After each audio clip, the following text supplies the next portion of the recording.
अलम यजिद का यतीमन फआवा, यतीम पाके ठिकाना दिया। ववजदक ज़ाल्लन फहदा, मुतलाशी हक पाके रहनुमाई कर दी। ववजदक आइलन फागना, मुहताज पाके गनी कर दिया। ये तीन नेमतें हैं, इन तीन नेमतों पर अब तीन हुक्म मुरत्तब हो रहे हैं। फअम्मल यतीम फला तक़हर, मेरे नबी अब आपने यतीम को दबाना नहीं है।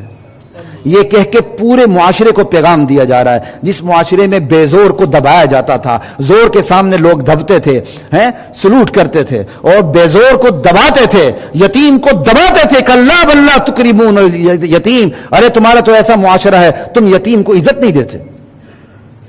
ला इलाहा इल्लल्लाह। तो यहां कहा जा रहा है मेरे नबी को, मेरे नबी अब आपने यतीम को दबाना नहीं है। आप तो यतीम को कभी दबाते ही ना, लेकिन ये कहकर पूरे मुआशरे को पैगाम दिया जा रहा है। लेकिन ये जो है फअम्मल यतीम फला तक़हर, ये मुरत्तब है पहली नेमत पर।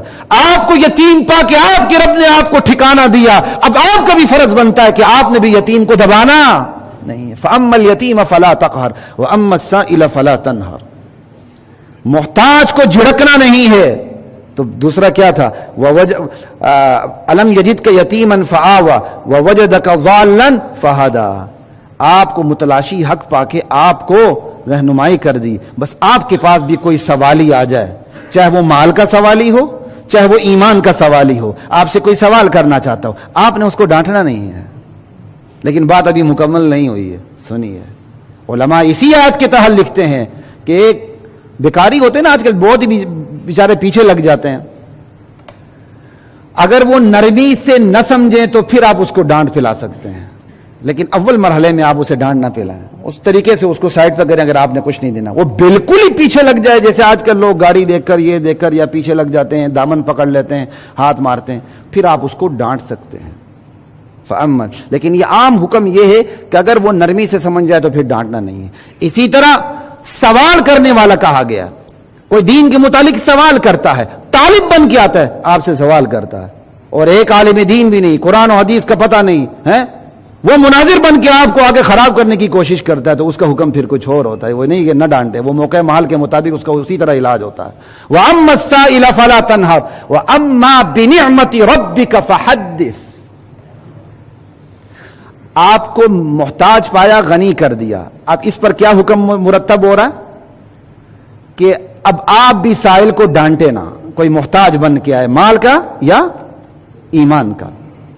वो अम्मा बिनिअमति रब्बिका फहद्दिस, अपने परवरदिगार की जो नेमतें आप पर नछावर होती रही हैं और होती रहेंगी, उनका इजहार करते चले जाइए।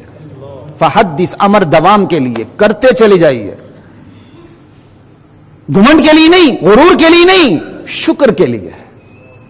यही आज भी है, रब ने जो एहसानात दी हैं उनका शुक्र अदा करें। एक यूटी के प्रोफेसर थे जिनसे मैं 9th में फिजिक्स पढ़ता रहा था, तो एक दफ़ा कहीं से गुजरे तो एक पुराना सा क्वार्टर था, जैसे मतलब वो गटर की नालियां बाहर सारा कुछ। उन्होंने मुझे कहा, खलीक बेटा, जब मैं यूनिवर्सिटी में नया नया आया था तो मैं यहाँ रहता था, इन क्वार्टरों में रहता था। आज वो ठीक ठाक बिजनेसमैन है, लेकिन वो अपनी औकात भूले नहीं है। अल्लाह की नेमतें जो नछावर होती हैं उनको याद रखना चाहिए। हजरात मोहतरम, मेरी तो कोशिश थी मैं सूरह इंशिराह भी बयान करूं। सूरह इंशिराह इंशाअल्लाह आइंदा बयान करेंगे, लेकिन फिर मैं इस सूरत को थोड़ी सी का तर्जुमा रिपीट कर देता हूं ताकि आपको पता भी चले और कौन सी चीज़ें क्या कहते हैं हमारे अंदर आनी चाहिए, हमने अप्लाई करना है, उन पर थोड़ा सा गौर कीजिए।